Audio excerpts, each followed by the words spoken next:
Voilà, c'est mieux. Ok. Alors, c'est parti. Je vais me présenter déjà dans un premier temps, et puis ensuite je vous expliquerai ce qu'on va voir dans ce live. Donc pour me présenter, donc moi je suis Arnaud Gagne, j'ai 44 ans, dont, merci Rox, 22 années d'expérience professionnelle, ça met un bon coup dans la tête.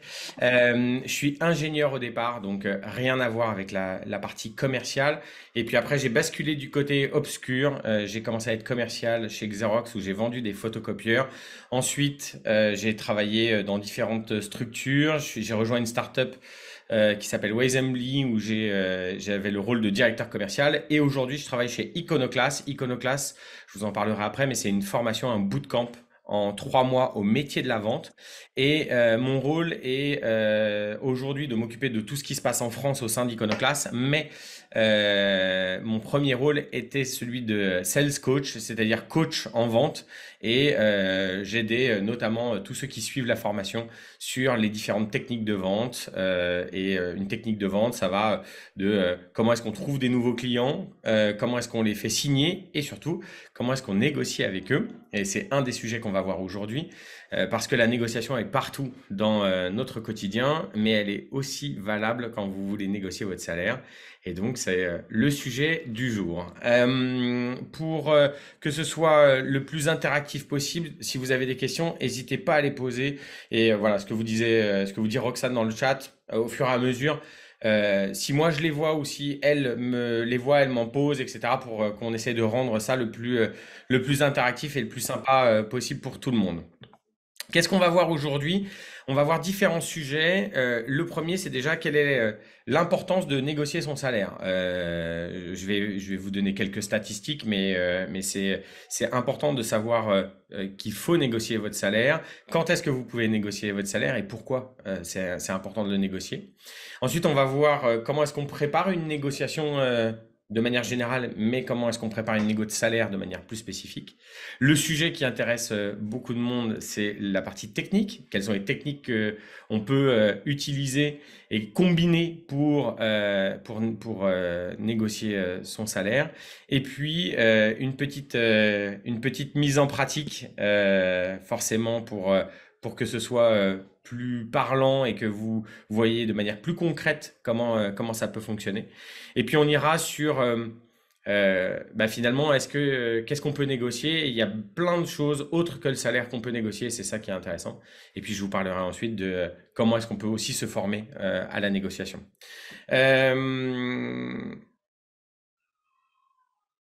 Est-ce qu'on est obligé de négocier même si le package est bon pour nous? Ok Adam, très cool, on en reparlera. Je vais juste vous présenter cette petite vidéo sur tout l'art de la négociation parce que c'est un art à part entière. Donc je vous laisse profiter des 30 secondes qui suivent. C'est combien la statue là? Le masque? 30 000 francs. Combien? 30 000 francs. Oh, elle est bien, j'ai envie de la prendre. Attends, je vais te la marchander. Tu l'as fait à combien la statue? J'ai dit 30 000. Oh, dis, tu nous vois venir là. Ça vaut 15 000 francs ça? Non, 30 000. 20 000 francs? Non, 30 000. 25 000? Non, 30 000. Allez, 27 000 avec le tam-tam. Non, fais-moi 30 000. Bon, allez, laisse tomber, fais-lui ses 30 000, c'est un con. Voilà, c'est une des techniques de négociation qui existent et qui fonctionnent bien. J'en parlerai pas forcément tout à l'heure, mais ça s'appelle la technique du disque rayé. C'est-à-dire que on essaie de négocier avec vous plein de choses et vous êtes obtus. C'est 30 000, c'est 30 000, c'est 30 000, c'est 30 000. Et si la personne le veut vraiment, au final, elle laissera au prix de 30 000. C'est juste un exemple, mais voilà, je trouvais que ça illustrait bien ce dont on allait parler. C'est combien la statue là? Pardon. Alors, sur quand négocier son salaire, il y a 3 moments qui sont, à mon sens, les moments les plus intéressants pour négocier son salaire. Il n'y a pas de timing particulier par rapport à ce que je vais vous parler.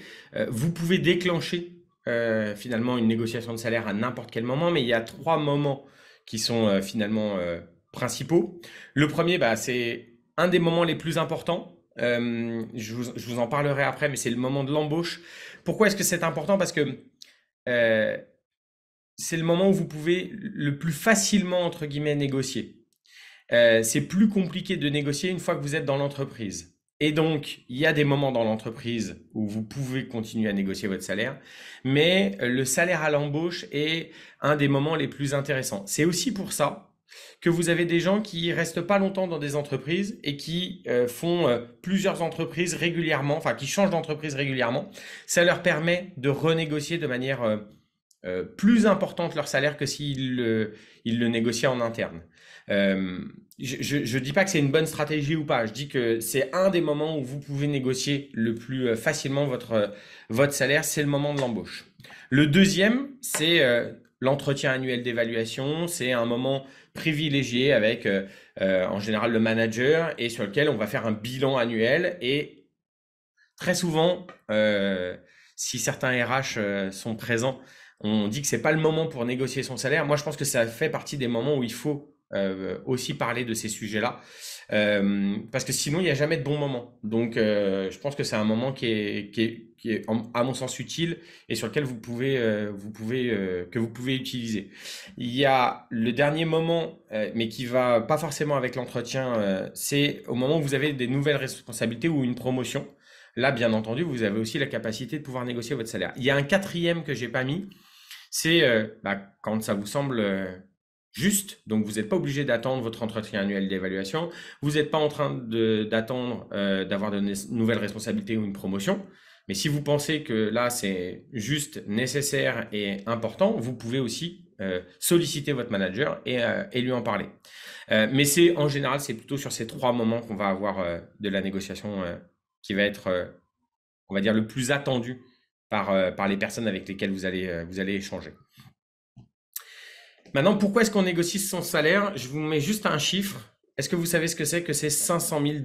Alors, désolé, c'est en dollars, je ne l'ai pas mis en euros parce que l'étude donne l'information en dollars. Mais est-ce que vous savez ce que c'est? Que c'est 500 000 $. Qui a une idée?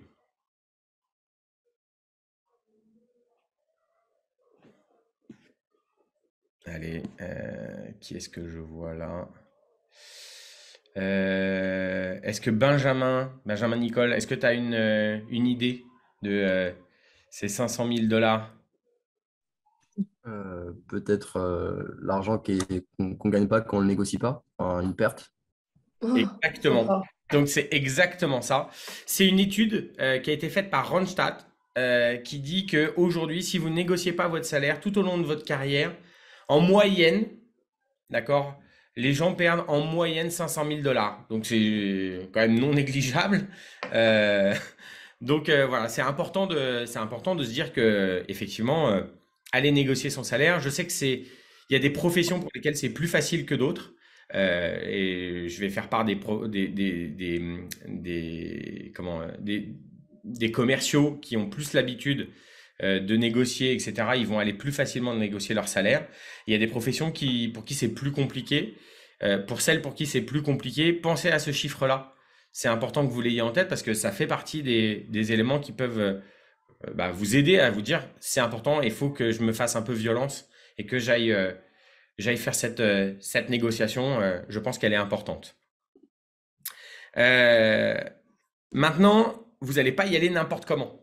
D'accord? On va préparer un peu une négo. C'est pas j'ai envie d'avoir un meilleur salaire, j'ai envie d'avoir voilà, quelque chose qui correspond un peu plus à ce qui me semble important et utile dans mon job. Donc j'y vais et puis je demande.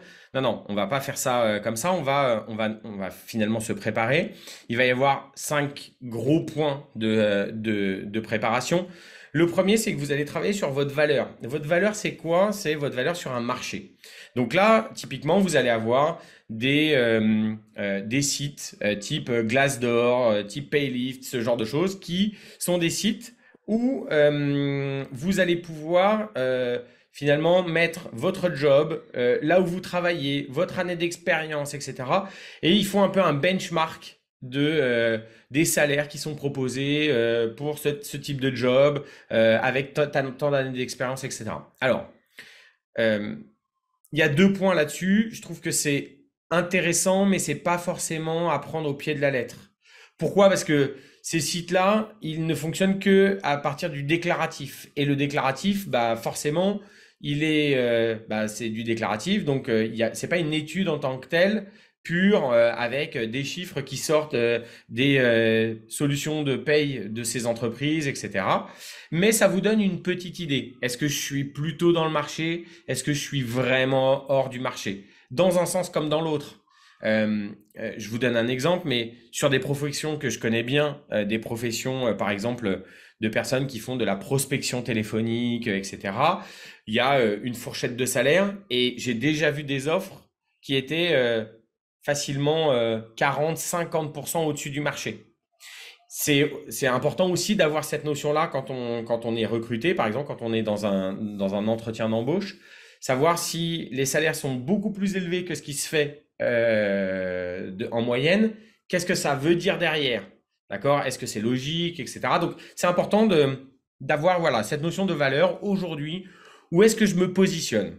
C'est un indicateur, c'est pas à prendre au pied de la lettre, mais c'est un bon indicateur. Le deuxième, et ça marche sur tous les moments dont on a parlé, c'est vos réalisations.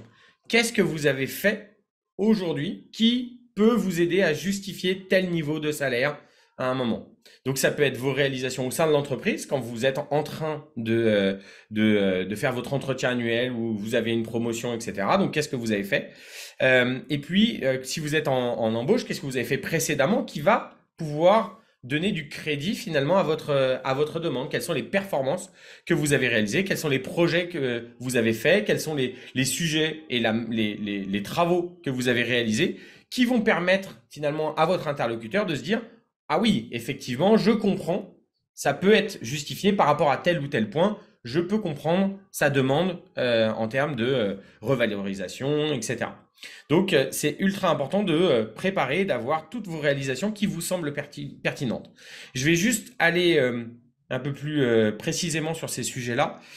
Dans la partie réalisation, il y a un sujet qui est quand même, notamment quand vous êtes sur des entretiens annuels d'évaluation, etc., il y a un sujet qui est la négociation d'un salaire, l'augmentation d'un salaire, elle se fait en général parce que vous avez surperformé, parce que vous avez été plus performant que ce qui a été attendu à un instant T dans votre job. Sinon, vous êtes aujourd'hui payé pour faire votre job, d'accord? Donc, c'est parce que vous avez dépassé vos objectifs qu'à un moment, vous pouvez aller justifier en disant, maintenant que j'ai fait ça, je pense que tu vois plus ma valeur. Et donc, si tu vois plus ma valeur, tu peux comprendre que je peux avoir plus de package, plus d'avantages, etc. Le troisième point, et c'est pour moi le plus important, c'est d'identifier aussi les besoins de l'entreprise. Donc, quand vous êtes en entretien d'embauche, on en reparle juste après, mais c'est valable aussi quand vous êtes pendant votre entretien annuel d'évaluation, etc., c'est d'identifier ce dont a besoin l'entreprise. Parce que c'est parce que vous allez faire le lien entre les besoins de l'entreprise et ce que vous allez pouvoir lui apporter, que vous allez pouvoir faire cet équilibre en disant, les besoins sont là, moi aujourd'hui je suis là et je suis capable de vous emmener ici. Donc mon salaire, il doit être en corrélation avec ces besoins-là. Donc c'est ultra important de pouvoir identifier quels sont les besoins de l'entreprise. Ça veut dire que vous allez devoir questionner votre interlocuteur sur, mais aujourd'hui, quels sont les besoins? Et si vous êtes dans l'entreprise, on est bien d'accord.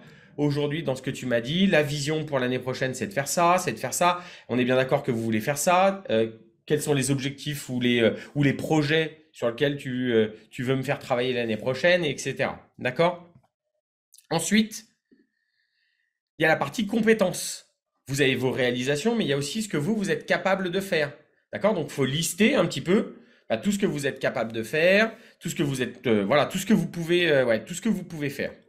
Et puis, le dernier qui va un peu contrebalancer la partie votre valeur, je pense qu'il est important de réseauter, c'est-à-dire d'aller interroger vos pairs pour savoir aujourd'hui où ils en sont, qu'est-ce qu'ils font, quels sont leurs salaires, quels sont leurs packages, qu'est-ce qu'ils ont pu avoir autour d'eux, etc. C'est intéressant de réseauter.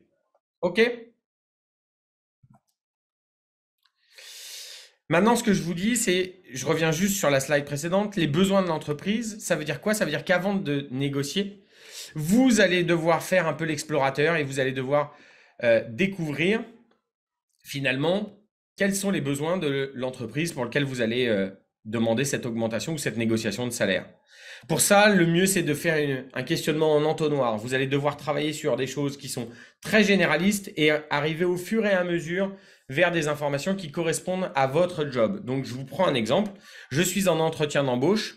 J'ai besoin de savoir aujourd'hui quelles sont les perspectives d'ici à 2024 sur l'entreprise ABC. ABC me dit, bah moi aujourd'hui, ce qu'il y a, c'est que je vais faire je sais pas, j'ai besoin de lever des fonds. Et pour lever des fonds, j'ai besoin que les commerciaux atteignent 1 million systématiquement de chiffre d'affaires annuel. Ok, très bien.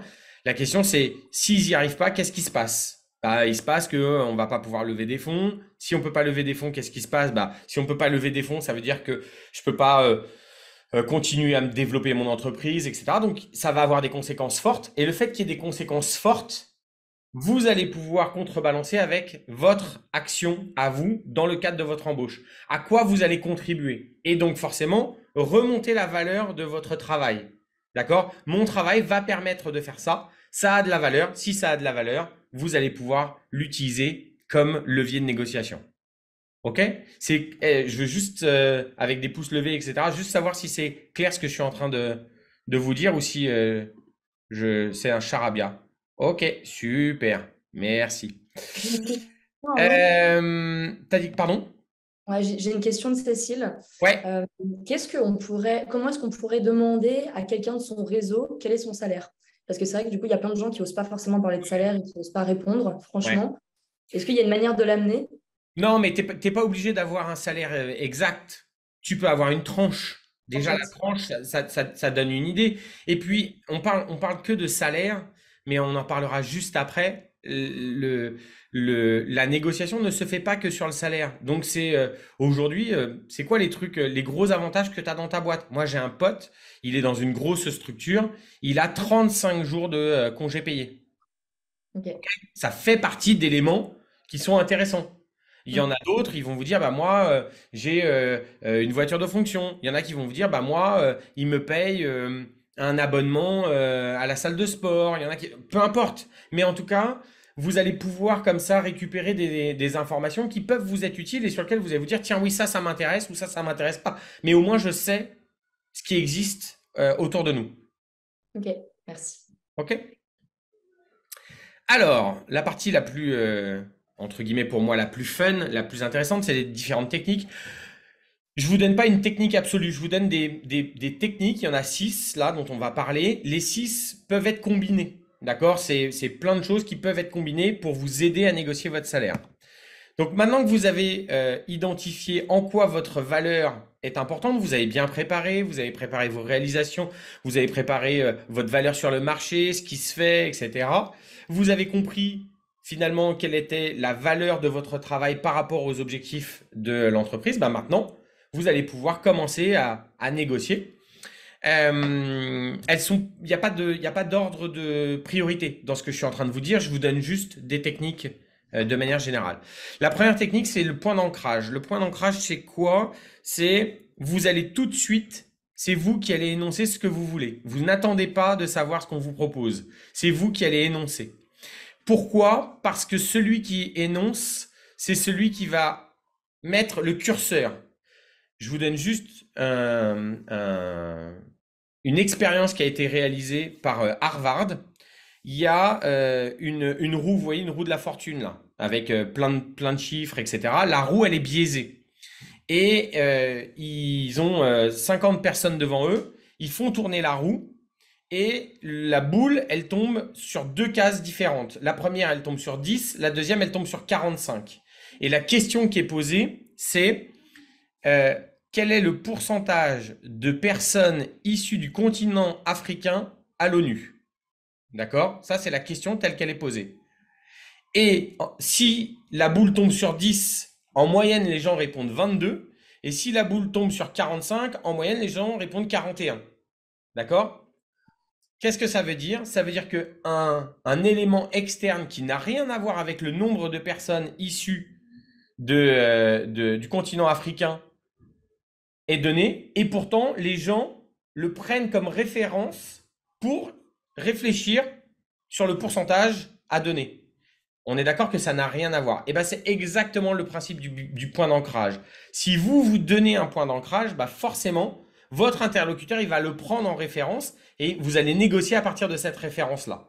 Donc, c'est intéressant de commencer, vous, par énoncer en disant, moi, aujourd'hui, sur le marché, je vaux tant. Je veux tant. D'accord?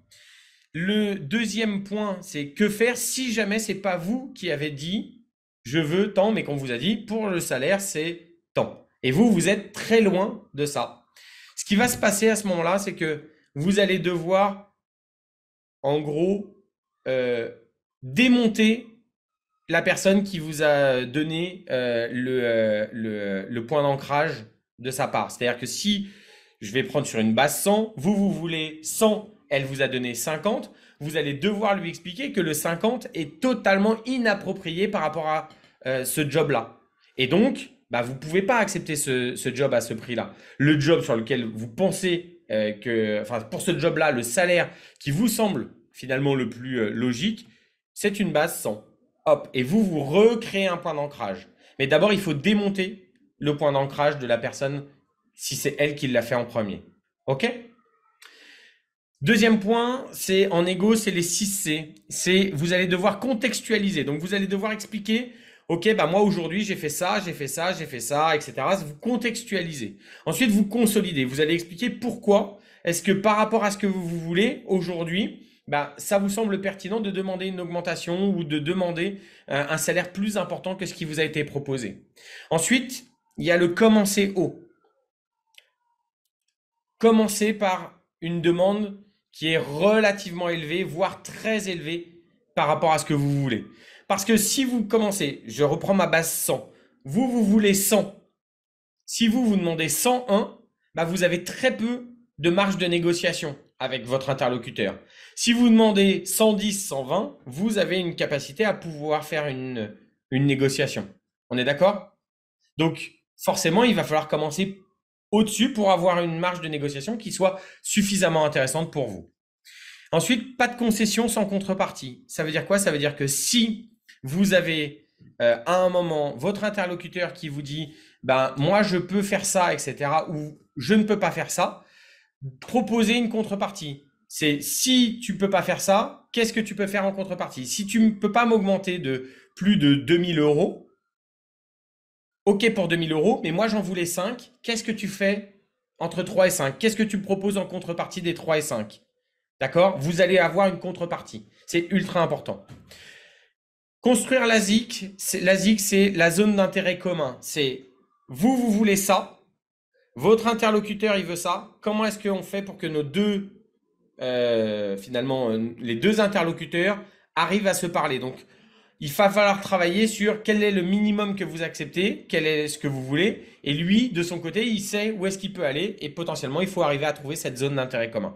Et bien entendu, n'oubliez pas de conclure, on est d'accord. À partir du moment, c'est ultra important. À partir du moment où vous êtes d'accord, ne cherchez pas à renégocier des choses en plus. Si vous êtes d'accord, ça s'arrête là. Pour répondre à Adem sur sa première question, qui était, mais si on est d'accord dès le départ sur le package, il y a deux manières de faire et en fonction des jobs, je pense que ça peut être différent. Il y a des jobs qui ne sont pas des jobs de négociateurs. Dans ces cas-là, si vous êtes d'accord, etc., si vous ne vous sentez pas à l'aise, n'allez pas faire de négociation, ça n'a pas d'intérêt. Si vous êtes d'accord, vous êtes sur OK, on est bon, on signe, pas de souci. En revanche, il y a des jobs, et là je parle des jobs commerciaux, je ne comprends pas qu'un commercial ne négocie pas son salaire. C'est pas possible. Donc même si vous êtes d'accord, même si tout va bien, négociez votre salaire. Ça fait partie de votre job. C'est votre métier. Si vous ne le faites pas, moi je le fais là en tant que directeur commercial. Quelqu'un qui vient me voir et qui ne négocie pas son salaire alors que je suis censé avoir un commercial en face de moi, je vais avoir un souci avec ça. OK? Une Il y a, deuxième arme, troisième point, c'est le pardon, type. Ouais, on a une question. On a ouais. Christopher qui nous dit, même si le recruteur sait que c'est un gros gap commercial. Christopher, tu veux dire entre ce que tu avais et ce que tu veux aujourd'hui? C'est le principe de dire, par exemple, tu étais à 50 et tu demandes 75, donc tu as 50% d'augmentation par rapport à ce qui était prévu. Si c'est ça, ta question, pour moi, ouais, ok, j'ai pas de, le salaire que vous demandez ne dépend pas du salaire que vous aviez précédemment. D'accord? Ça n'a rien à voir. Vous demandez un salaire par rapport à un job que vous allez faire. S'il considère que vous êtes à même de faire ce job-là, bah il doit vous payer en conséquence pour ce job-là. Si vous étiez à 30 et que pour le job, c'est 70, peu importe, s'il considère que vous êtes capable, si vous avez... Enfin, c'est normal de demander 70. D'accord? Bon, après, il va falloir justifier hein, comment est-ce que d'un job où vous étiez payé 30, vous allez prendre un job où aujourd'hui vous êtes payé 70. Mais sur le principe, c'est ça. Et pour moi, il n'y a pas de lien. Et ceux qui vous demandent quel était votre salaire précédemment, moi, je leur réponds, bah, il n'y a aucun lien. Entre mon salaire précédent, c'était une entreprise, des sujets différents, ça n'a aucun lien. Et si vous voulez me payer en fonction de ce que j'étais payé précédemment, il y a un problème. Vous me payez par rapport à ce que je vais réaliser demain chez vous, pas par rapport à ce que j'ai fait hier. La seule chose qui est importante dans ce que j'ai fait hier, c'est ma capacité à atteindre les objectifs, qui là est important parce que c'est ce que je vais prouver pour pouvoir justifier ça.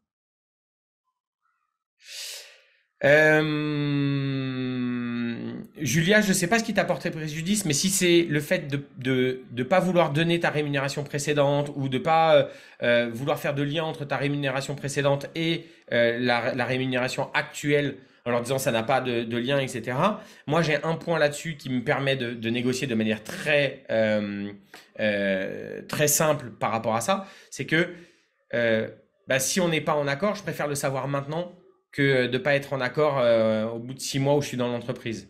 Donc, je préfère ne pas avoir le job parce qu'en fait, on n'a pas la même notion du travail que je vais effectuer. Donc, c'est pas très grave. Je préfère le savoir maintenant plutôt que de démarrer le job, faire le job et de me rendre compte 6 mois plus tard et de me dire, waouh, en fait, on n'a pas la même valorisation du travail entre eux et moi. Julia, ce qu'elle expliquait, c'est qu'elle a demandé apparemment un salaire qui était peut-être trop haut et que du coup, ça lui a porté préjudice sur le début de sa négociation. Peut-être la question aussi, c'est comment savoir pour ne pas non plus brusquer peut-être la personne quand on va lui proposer un salaire et que la personne Oui, en mais là, face... c'est fait avec la préparation. Si en préparation, si on vous dit non, mais là, vous êtes complètement hors marché, etc., ben, en fait, ça, c'est ce que vous dites. Mais moi, regardez, sur Glassdoor, voilà ce que j'ai comme information, voilà ce que ça vaut sur ce marché-là. C'est pas moi qui le dis, c'est ce qui se fait, c'est les offres d'emploi telles qu'elles sont proposées aujourd'hui. Donc, c'est vous qui êtes hors marché. Ouais. Et ça peut s'entendre, hein. Ça peut s'entendre. Et il y en a qui acceptent d'être hors marché, hein. Le silence, ça c'est une arme de négo qui est redoutable et qui fait extrêmement mal.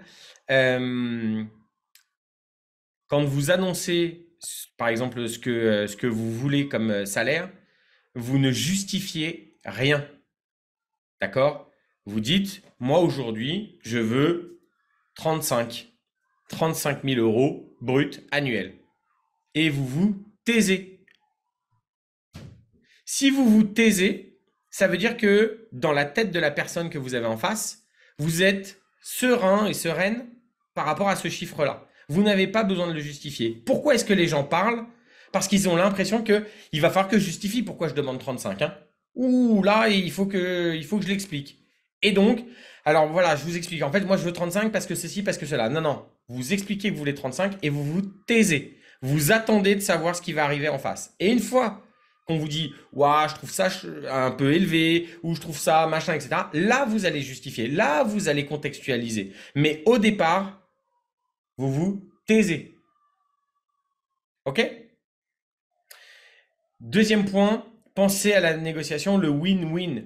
Ça veut dire quoi le win-win? Il faut qu'on trouve un accord. Vous avez envie de bosser pour cette boîte-là, vous avez envie de continuer à bosser dans cette boîte, etc. Mais en face, vous sentez que c'est compliqué. Ça ne peut pas répondre à toutes vos problématiques. Soyez force de proposition. Proposez des solutions. Je vais aller juste, si j'ai le temps, Rox, 2 minutes. Je vous explique. Quand je suis arrivé chez Iconoclast, moi je suis arrivé au tout début d'Iconoclast. Iconoclast, c'était une structure où il y avait une personne, en l'occurrence Marie, fondatrice. Moi, j'étais directeur commercial dans une structure, j'avais une dizaine de commerciaux, etc. Entre le salaire que je voulais et ce que Marie était capable de me proposer, on était extrêmement éloignés. On ne pouvait pas travailler ensemble. Si on regardait que le salaire, on ne pouvait pas travailler ensemble. En revanche, on avait envie, elle comme moi, de travailler ensemble. Bah moi, je suis venu avec des solutions. Je dis, OK, si tu peux pas faire ça, est-ce que tu peux faire ça? Est-ce que tu peux rajouter ça? Est-ce que tu peux enlever ça? J'ai réfléchi, j'ai proposé des solutions. Parce que si juste je me braque en disant, bah de toute façon, elle me propose ça et c'est, je vous assure, hein, quand elle m'a envoyé le mail, et je lui dis encore aujourd'hui, mais quand elle m'a envoyé le mail avec sa proposition, je me suis dit, bah là, impossible, on ne peut pas travailler ensemble. Mais on avait envie et on a fait le nécessaire pour travailler ensemble. Donc, proposer des solutions, trouver des alternatives, c'est le meilleur moyen pour avoir ce fameux win-win. OK? Donc, soyez force de proposition et pas juste, ah, s'il ne me fait pas mon 47 que je veux, bah tant pis, j'y vais pas. Non, non, il peut ne pas pouvoir faire 47, trouver des alternatives, proposer des idées. Et ça va être en plus, je trouve, bien perçu par votre interlocuteur parce qu'il se dit, OK, il cherche des solutions. Il n'est pas juste là en me disant je veux ça et c'est tout quoi. Il trouve des solutions parce qu'il a envie de travailler avec moi. OK? Et 2 derniers points, l'isolation. Alors, vous pouvez arriver à un moment à une impasse. D'accord? Si à un moment, cette impasse-là, vous sentez que là-dessus, vous ne pouvez pas, négocier un autre point. D'accord? Trouver des alternatives. Ça, OK. Tu es d'accord? Moi, je voudrais 5000 de plus. Tu es d'accord pour 2000? Bah, les 3000, qu'est-ce qu'on fait? C'est quoi l'échange sur les 3000? Comment est-ce qu'on trouve autre chose pour combler la différence entre toi et moi? D'accord? Négocier d'autres points, c'est ultra important. Pareil, ça montre votre volonté. Je ne suis pas là juste pour dire je veux ça et basta. OK? Et ensuite, la dernière, diviser pour mieux négocier. Faites des demandes importantes que vous négociez en plein de petites demandes. Je vous donne un exemple. Vous voulez plus 5000, mais vous savez que les 5000, vous allez négocier en plus 2000 de ça, plus du variable là-dessus, plus une voiture, plus ceci, plus cela, qui au global sera un équivalent pour vous de plus 5000. Mais vous avez plein de choses à négocier. Plus vous avez de choses à négocier, plus vous allez avoir ces petites choses une par une.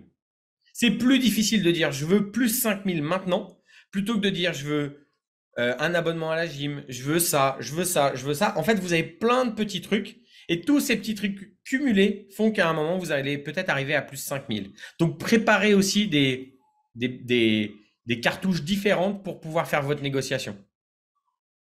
OK? Est-ce que vous avez des questions sur ces techniques-là, sur la mise en application de ces techniques-là?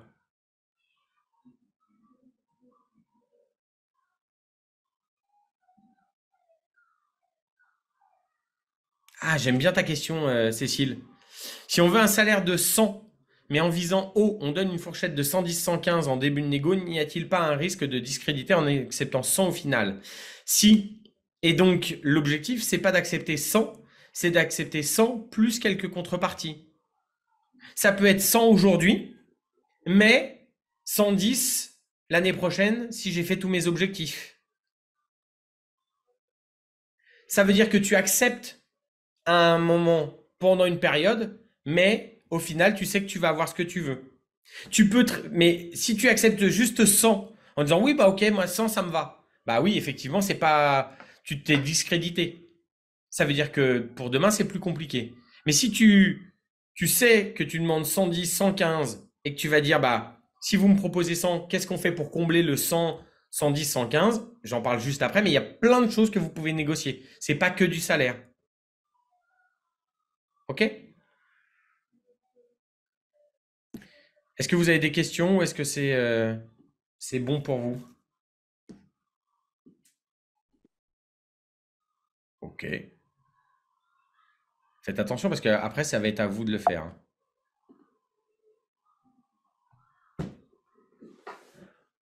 Ok.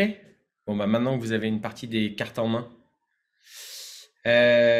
qui veut s'essayer un petit jeu avec moi? Ah, bah si, il y a des questions, je vois des messages qui arrivent. Ça vient d'arriver. Voilà. On a Cécile qui nous demande, peut-on négocier une clause sur la renégociation de son contrat à l'embauche et avoir celle-ci inscrite dans le contrat? Oui, tu as raison, Cécile. Tu peux mettre ce que tu veux dans un contrat. Donc, tu peux très bien avoir dans ton contrat, par exemple, de dire que tu as une renégociation, une revalorisation de ton salaire dans les 6 mois qui arrivent avec atteindre des objectifs obligatoires sur tel point, etc. Que tu as une renégociation de salaire au bout de X temps, que tu peux rajouter sans aucun problème ce genre de choses. Ça se fait. Moi, je trouve que c'est plutôt intéressant parce que tu montres que tu veux travailler et que tu cherches des solutions avec ton interlocuteur. T'es pas juste un demandeur, je veux ça et rien de plus. Ok? Faut-il mettre en jeu le fait de partir si on n'a pas ce qu'on veut? Alors, sur ce sujet-là, Christopher, moi, je suis pas forcément à l'aise avec ça. Je considère qu'à partir du moment où tu veux partir, bah en fait, la négo, elle est biaisée. Parce qu'en fait, t'es pas là pour les bonnes raisons. Tu es là pour un salaire, etc., mais t'es pas là pour le job. Je pense que le salaire, il est important. Et bien entendu, il y a plein de choses qui sont importantes, mais si tu as une volonté de partir, c'est un choix que je mettrai pas en avant dans le cadre de la négo parce que tu es déjà dans une idée de partir. Hop, je vais me permettre ouais, d'intervenir. Salut Arnaud. Salut Oui, Christopher. c'est dans le cas parce qu'après, ils ont surtout, ils ont toujours toutes les bonnes raisons. Oui, si ça tenait qu'à moi, je te le donnerais. T'auras beau faire une presse, ah, bah, c'est génial, mais franchement, il n'y a pas d'argent. Alors que tu vois, ils s'augmentent. En gros, c'est histoire de mettre à utiliser une dernière chance. Ouais, Tu vois ce que je veux dire, moi, hein, c'est moi, je vraiment- poserais la question dans l'autre sens. Tu as raison. Mais dans l'autre sens, euh, quel est le crédit que tu apportes à un manager qui ne prend pas en compte ce que tu vas lui dire si réellement tu lui apportes de la valeur? Hmm. Tu vois ce que je veux dire dans l'autre sens? Est-ce que tu as envie de continuer à travailler avec quelqu'un qui va pas voir la valeur de ce que tu fais? Et dans ces cas-là, peut-être qu'il est mieux de partir. Après, je dis ça sur des métiers qui sont en tension. C'est facile. Sur des métiers qui sont pas en tension, c'est plus complexe, bien entendu. Donc, Il y a Guillaume qui a une question aussi. ouais, c'est ce que je suis en train de lire. Sur une cohérence entre les salaires des employés, ne pourrait pas accepter 20% d'augmentation. Alors, ouais, bonne question sur le contre-argument de la cohérence entre les salaires. Je vais aller dans l'autre sens. La cohérence des salaires, ça va s'il y a une cohérence dans le travail effectué, hein. Si à un moment, tu fais 20% de plus que les autres en termes de production, bah, c'est pas une histoire de cohérence. C'est qu'à un moment, toi, dans ta réalisation, et ça fait partie du travail en amont de préparation, c'est qu'est-ce que tu as réalisé. Moi, j'évite le côté comparatif, d'accord? Je veux pas comparer un salaire par rapport à, je mets en avant un salaire par rapport à ce que j'apporte à une boîte. Je veux pas comparer par rapport aux autres parce que je trouve ça compliqué. Donc moi, j'ai plutôt tendance à dire non, mais les autres, c'est les autres, ils sont là-bas. Moi, je vais te parler que de moi et de ce que j'ai réalisé et de ce que je fais aujourd'hui pour l'entreprise. Parce que la cohérence des salaires, et je suis bien placé pour en parler parce que j'ai besoin, moi, d'avoir de la cohérence dans les salaires à mon niveau. Mais il faut aussi prendre en compte que il y en a qui produisent. Et la production qui est réalisée, si elle est plus importante, il faut pouvoir aussi la mettre en avant. Qui veut s'essayer un petit jeu? Et je réponds aux questions juste après. Un jeu qui dure 3 minutes. Allez, qui lève la main pour... Sinon, je vais devoir... Allez, Adem. Trop cool. Merci. Vas-y, mets... Ok, mets le son. Salut, Ok, salut Adem, ça va? ça va et toi? Ouais, j'ai l'impression que ça fait longtemps qu'on s'est vu, c'est pas vrai. Pour info, Adem habite à côté de chez mes beaux-parents, donc je le croise régulièrement. Adem, j'ai une question. Est-ce que tu as 3 objets avec toi? Ouais, N'importe quel objet. Tu choisis 3 objets autour de toi. ok. j'ai mon téléphone, Ouais. j'ai une vape, enfin, une Ouais. cigarette électronique Ok. et j'ai un stylo. Ok, super. Moi, j'ai un téléphone, Mhm. d'accord? Un super téléphone. Ouais. J'ai une pince Ouais, et j'ai une paire de lunettes. ok. Ok? Ton objectif, c'est que tu vas devoir me proposer tes 3 objets contre mes 3 objets. Moi, mon but, ça va être d'échanger avec toi les objets. Ouais, il faut que tu repartes avec ces 3 objets contre tes 3 objets. Ok, Ok? ok.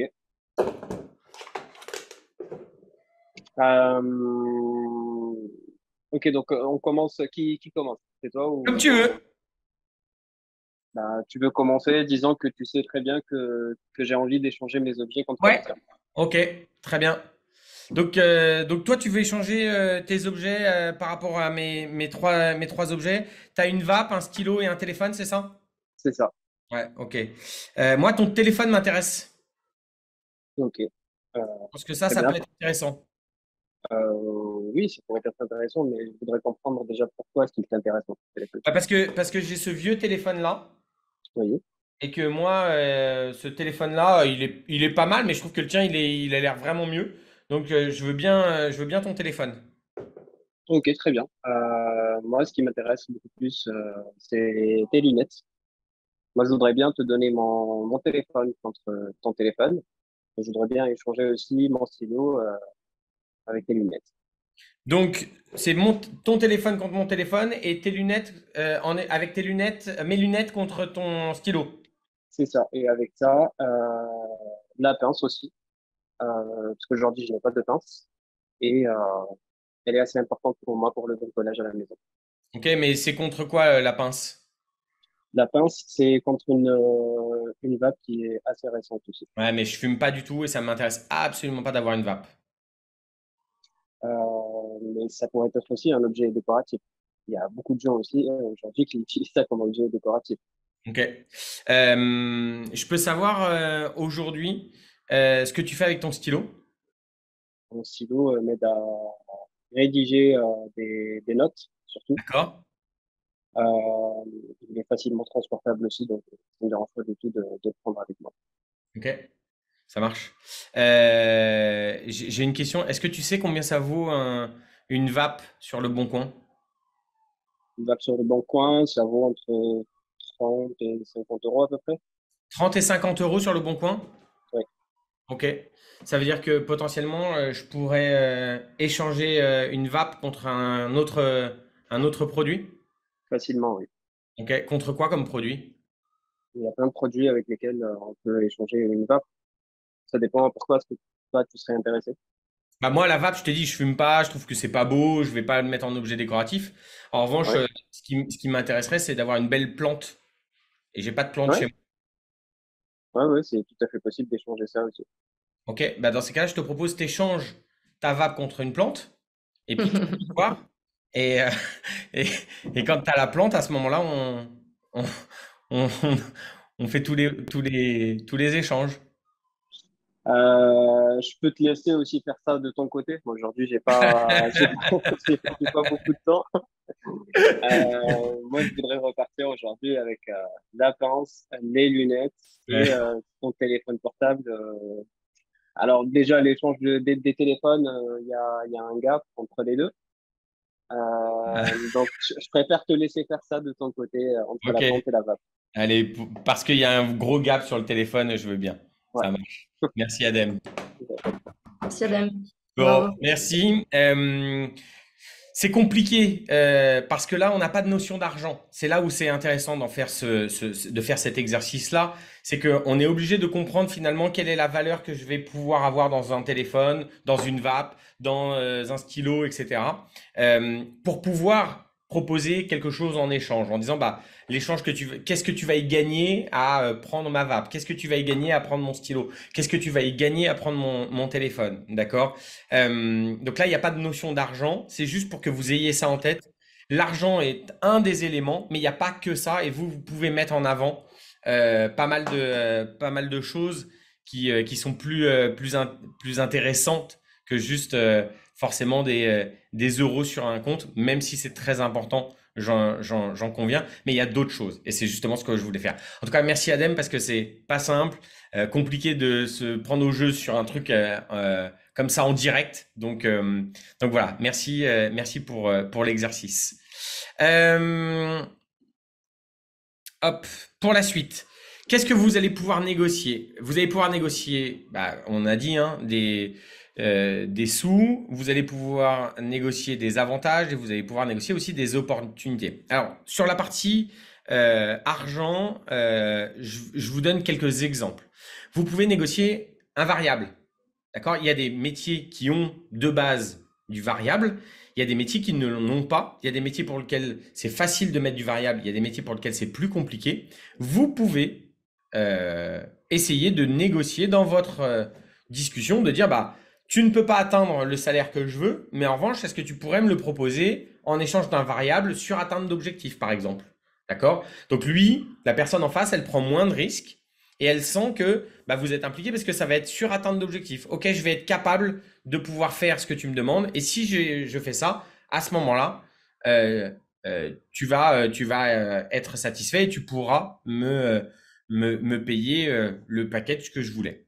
Ensuite, il y a ce qu'on appelle un MVG. Alors, ça, c'est pour les fonctions qui ont déjà du variable et c'est plutôt les fonctions commerciales, mais ça peut exister pour d'autres. C'est de dire, il y a une phase où vous allez démarrer votre job et vous n'allez pas être 100% performant. D'accord? En démarrage de job, que ce soit un job que vous prenez ou en tant que nouveau job ou une promotion, vous n'êtes pas forcément 100% à même de pouvoir le faire. Ce que vous pouvez dire, c'est de dire, sur cette période-là, je comprends que ce soit pas un objectif de me donner 100% de mon salaire tel que je le voudrais. En revanche, garantis-moi sur une période restreinte l'atteinte de mes objectifs. Parce qu'au début, je ne vais pas pouvoir le faire.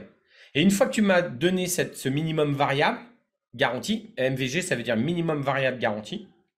Même si je dépasse mes objectifs, même si je fais au-dessus, ce sera incorporé dans ce minimum variable. Et donc, lui, il prend moins de risques.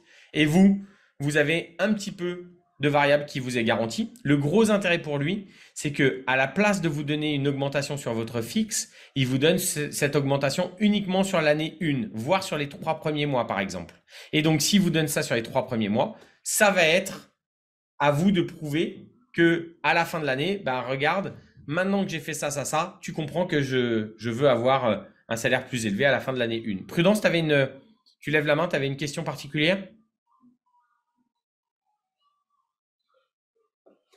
Je crois qu'elle levait la main pour faire le jeu tout à l'heure. Ah, ok, pardon. Elle n'a pas. Pardon, ok. Ça marche. Vous pouvez négocier, c'est ce qu'on disait tout à l'heure, une augmentation à X mois. Si j'atteins mes objectifs, j'ai une augmentation dans 6 mois, dans 1 an, qui est déjà prévue et contractualisée. Et puis, vous pouvez négocier aussi un niveau de job. C'est-à-dire que je peux négocier le fait d'être un cadre ou pas. Je peux avoir un niveau sur des sujets. Alors là, on part sur des sujets de retraite, etc. Mais vous pouvez négocier un niveau de job. Vous pouvez négocier, je vous donne un exemple. Là où il y a, tout à l'heure, on parlait d'équité dans les salaires. D'accord? En général, quand il y a de l'équité dans les salaires, ça veut dire qu'il y a ce qu'on appelle un carrière pass. Et on dit, si tu as fait 1 an à ce job-là, l'année d'après et après atteindre des objectifs, tu vas pouvoir atteindre ce job-là et avoir, par exemple, cette rémunération-là. Eh bien, en négociation, vous pouvez le faire. Je vous donne juste un exemple. Quand je suis arrivé, moi, sur la partie commerciale, je venais d'un grand groupe, je suis arrivé dans une petite structure. Et il y avait des salaires qui étaient basés sur la seniorité de la personne dans l'entreprise. J'étais un pur junior. Les salaires dans l'entreprise n'étaient pas du tout en adéquation avec ce que je voulais. J'ai négocié parce que j'avais eu de l'expérience précédente dans d'autres sujets que le sujet commercial. J'ai négocié mon salaire en disant, maintenant, propose-moi un niveau de rémunération et un niveau de poste dans l'entreprise qui soit plus adapté. D'accord ? Donc ça peut être un moyen de négocier. Vous pouvez aller négocier des avantages. voiture, frais, vélo, un forfait matériel informatique, un téléphone, etc. La salle de sport, des vacances supplémentaires. Tout ça, c'est des avantages que vous pouvez aller chercher. D'accord? Petite anecdote, j'ai changé à un moment d'un job où j'avais une voiture de fonction et je suis arrivé en start-up. Et moi, je suis arrivé costard, cravate. Et dans la négociation, je dis, bah moi, j'avais une voiture de fonction. Comment on fait? Est-ce qu'il y a une voiture, etc. Il me fait, non, mais en fait, nous, on va voir nos clients à l'époque en métro. C'était avant Covid, hein. Donc, on va voir nos clients en métro. Donc, non, il y a pas de voiture de fonction. Et je lui dis, bah, s'il n'y a pas de voiture de fonction, est-ce que tu peux me payer un abonnement Autolib? Et il me regarde, il me fait, non, en fait, je te payerai pas ça. J'irai sur autre chose, mais je te payerai pas ton, ton abonnement de voiture. Donc voilà, c'est des choses sur lesquelles vous pouvez aller en négo. Ça ne veut pas dire que ça va marcher tout le temps, mais en tout cas, voilà. Pour info, quand j'ai négocié, il a rien accepté sur la partie avantage parce qu'il pouvait rien me faire. En revanche, il m'a accepté sur la partie minimum variable garantie que je lui ai proposé. C'est moi qui suis venu force de proposition. Il connaissait pas le système et il l'a fait. Et puis après, vous avez des négociations sur l'engagement au sein de la société que vous allez rejoindre.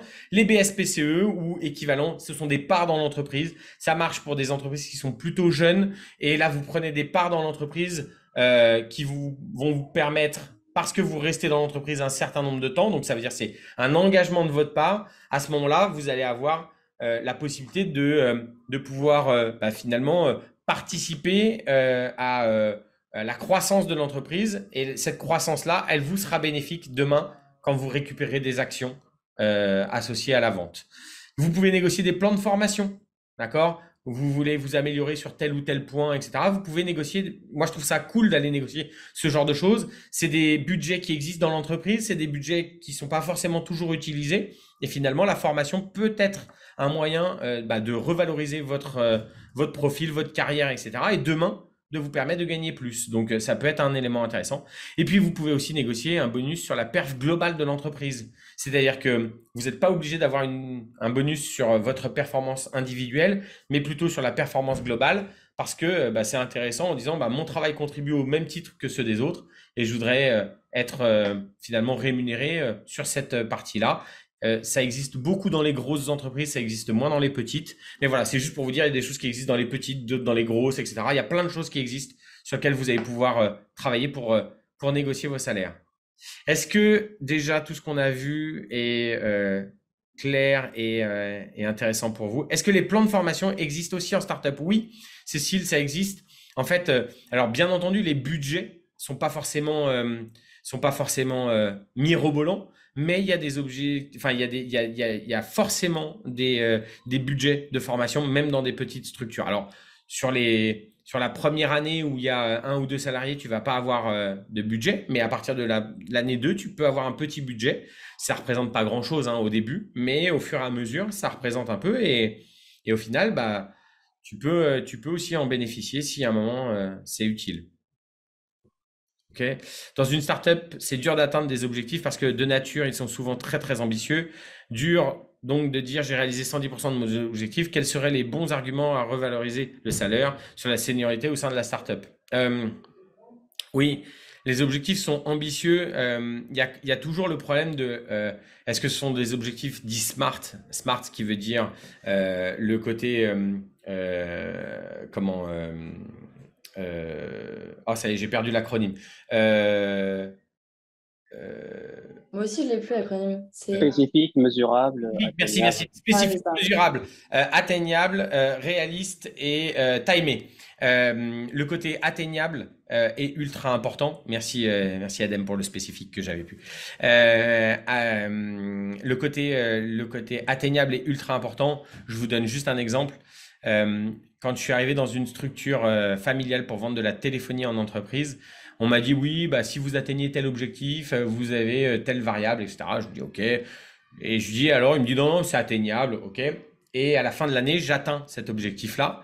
Et j'ai tous les gens de la boîte qui me regardent avec des yeux comme ça, genre mec, t'as atteint tes objectifs. Et je dis ouais, c'est-à-dire, ils me disent en fait, la boîte, elle a plus de 20 ans et il n'y a jamais personne qui a atteint ses objectifs.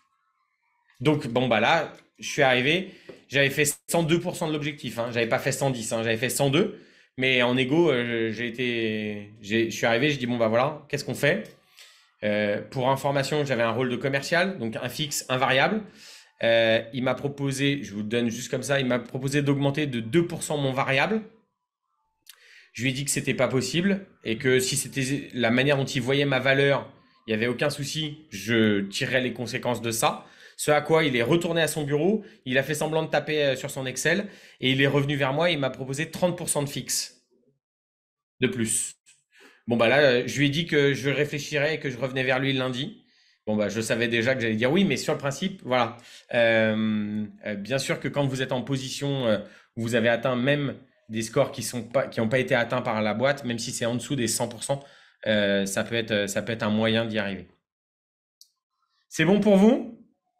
Allez, je finis juste pour vous parler d'un point, c'est que ces hard skills s'apprennent pour vous aider à devenir des bons négociateurs. Et en l'occurrence, aujourd'hui, chez Iconoclast, on forme à ces métiers-là. Donc, on existe depuis 2019. On a formé un peu plus de 700 commerciaux. On a 2 campus, un à Londres, un à Paris, en présentiel et en distanciel. Et aujourd'hui, c'est une formation qui dure 3 mois. Avec 80% de pratique. Typiquement, ce que vous avez vu avec Adem, c'est un exemple de ce que vous pouvez faire. Il y a 98% de taux d'embauche et si vous n'êtes pas embauché, on vous rembourse la formation. Donc, on a un CDI garanti à l'issue de la formation d'Iconoclast. On voit 3 piliers dans la formation. La vente que vous connaissez forcément parce que c'est le sujet d'Iconoclast. En tout cas, c'est le pilier principal. La partie RH pour vous aider à chasser votre job de rêve au sein des entreprises qui vous intéressent le plus. Et puis le troisième, c'est le développement personnel parce qu'on pense que pour être un bon commercial, il faut travailler la partie développement personnel. Donc, forcément, on travaille sur ces sujets-là.